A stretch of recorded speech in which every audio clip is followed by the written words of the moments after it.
This sleep story is a retelling of the movie Finding Nemo. This fish tale begins with a pretty sad story.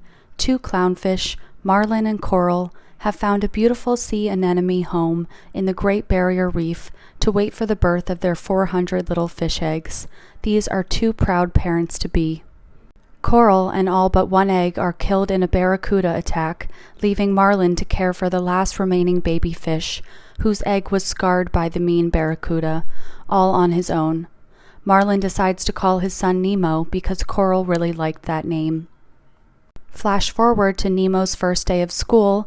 Marlin's super overprotective of his son because Nemo's got one fin that's slightly smaller than the other, and because he can't forget about how dangerous the ocean is. Things go pretty badly when the teacher takes the kids to the drop-off at the edge of the reef. Marlin yells at Nemo for venturing out into the open water, and as the little fish makes his way back, he's captured by a team of scuba divers. Marlin springs into action and races after his son. He ends up meeting a forgetful fish named Dory, who's able to read the address on one of the scuba divers' masks. P. Sherman 42 Wallaby Way, Sydney. That's the key to finding Nemo. Marlin and Dory are a bit of an odd couple, but together they manage to survive a whole bunch of crazy and daring adventures. Shark attacks, a big bad anglerfish, a swarm of jellyfish, and a swirling vortex of terror that is the East Australian current. Things go even worse for them when the two fish meet a whale that swallows them whole, but don't worry, this story is more like Pinocchio than you might think.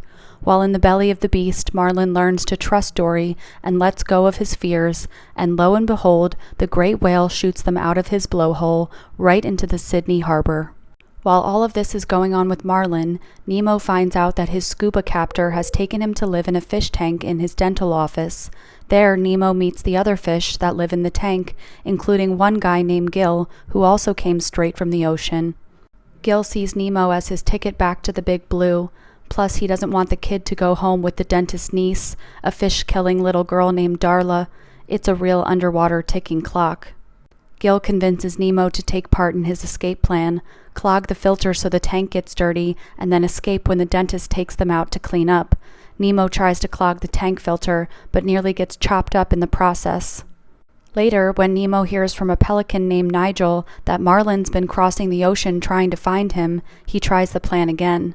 This time it's a success and the tank gets super slimy.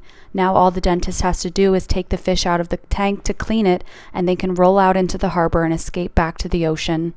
But on that morning, Darla arrives to claim her victim, and the fish wakes up to find that the tank is clean again.